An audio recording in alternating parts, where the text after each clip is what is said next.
Thank the gentleman. I'll now yield to the gentleman from Rhode Island for the purpose of unanimous consent request. Thank you, Mr. Chairman. I would ask unanimous consent that the following articles be placed in the record. The first is an article entitled Exclusive Trump Loyalist Matthew Whitaker was counseling the White House on investigating Clinton. The second article, Sessions replacement. Matthew Whitaker called Mueller's appointment ridiculous and a little fishy. Third article, all the time Robert Mueller's new boss railed against the Russia probe. Trump's pick to replace Jeff Sessions once said Mueller investigation risked becoming a witch hunt. And finally, an article entitled Trump's new acting attorney general once mused about defending Robert Mueller. Without objection, these documents will be placed in the record. I now recognize the gentleman for 5 minutes. Thank you, Mr. Chairman. Mr. Whitaker, I'm going to be really straight with you up front. I'm going to cut you off if you make long speeches. We have very limited time. You do not need to thank me for asking the question or compliment me that it's a good one. I'll assume they're all good questions and you're grateful. One, you were briefed by the special counsel. You've acknowledged that. Did you share that information with any members of your staff, the information you learned in that briefing from the special counsel or his team? Congressman, as I previously testified, there was one other individual in that briefing with me. And who is that individual? It is the U.S. Attorney from the Eastern District of California who I've brought on. What is the name of the individual, Mr. Whitaker? His name is Greg Scott. So that's the, did you communicate any information you learned in those briefings to other members of your staff? I don't believe so, no. Do you know whether any information that you learned in those briefings were communicated to anyone at the White House? As I mentioned previously, Congressman, we have kept a very close... Mr. Whitaker, it's a yes or a no. Do you know whether it was communicated to anybody at the White House? As I sit here today, I don't know whether it was communicated. Did you put into place any restrictions or limitations or instructions to your staff not to share this information with anyone at the White House or the president's legal team? Yes, together with the general standard that investigative information and materials are need to know and law enforcement. Thank you, Mr. Whitaker. Did the president lash out at you after Michael Cohen's guilty plea for lying to Congress about a Trump Organization project to build a tower in Moscow? The president specifically tweeted that he had not lashed out. I'm asking you, Mr. Whitaker, did the president lash out at you? I'm not asking you what he tweeted.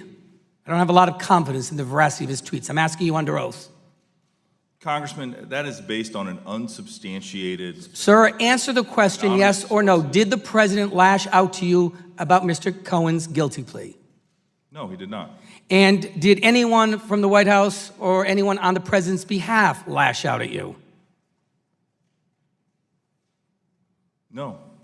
Mr. Whitaker, did the president lash out to you on or about December 8th, 2018, to discuss a case before the Southern District in New York where he was identified as individual one?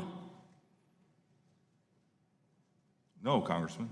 Did anyone on the president's behalf, either inside the White House or outside the White House, contact you to lash out or express dissatisfaction? Did they contact me to lash out? Yes. Did they reach out to you in some way to express dissatisfaction? No. Okay. Did you share the questions that Mr. Nadler forwarded to you prior to this hearing with anyone at the White House or the president's legal counsel? Congressman, I did not. So when you claimed earlier that you were going to invoke a privilege, you were invoking a privilege about questions the president hasn't even seen. Congressman, to be clear, I'm not invoking any privilege.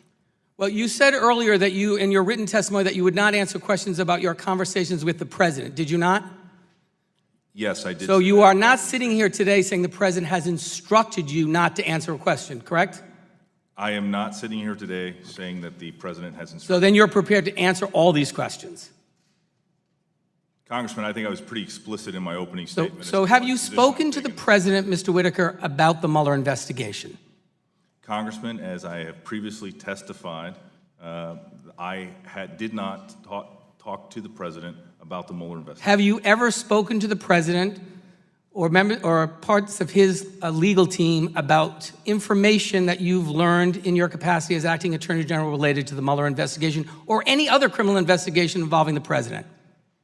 Congressman, while I have specifically been saying that I'm not going to comment about my conversations with the president or his senior staff. I have also been very clear that the president has not instructed me to do anything. That wasn't my question. My question is, have you had conversations about what you learned? That's a yes or a no. Congressman, I spend all day, every day talking. Mr. Whitaker, my question is very specific. Have you spoken to the president or his legal team about what you've learned in the Mueller investigation or with the related criminal investigations that may involve the president? Yes or no? Congressman, as I specifically answered earlier to a question. Mr. Whitaker, you're clearly not going to answer the question, so I'm going to move on. You know Professor John Barrett, correct? Well, anyway, this is a law school professor who tweeted that you told him in June of 2017 that you were flying out from Iowa to New York City to be on CNN regularly because you were hoping to be noticed as a Trump defender and through that to get a Trump judicial appointment back in Iowa. You then went on to describe the Mueller appointment of the special counsel as ridiculous and a little fishy, that Mueller investigating Trump's finances would be going too far, that there is no criminal obstruction of justice charge to be had against President Trump, that there was no collusion with the Russians and the Trump campaign, that any candidate would have taken the same meeting as Donald Trump Jr. with a Russian lawyer, and finally, that a replacement for Sessions could reduce Mueller's budget so low that his investigation grinds to almost a halt.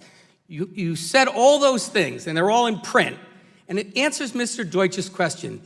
The American people wonder, just how is it that Mr. Whitaker becomes the acting Attorney General of the United States in violation of existing statutes? Was he put there for a particular purpose? That wasn't a question, it's a statement. I yield back. I've observed that.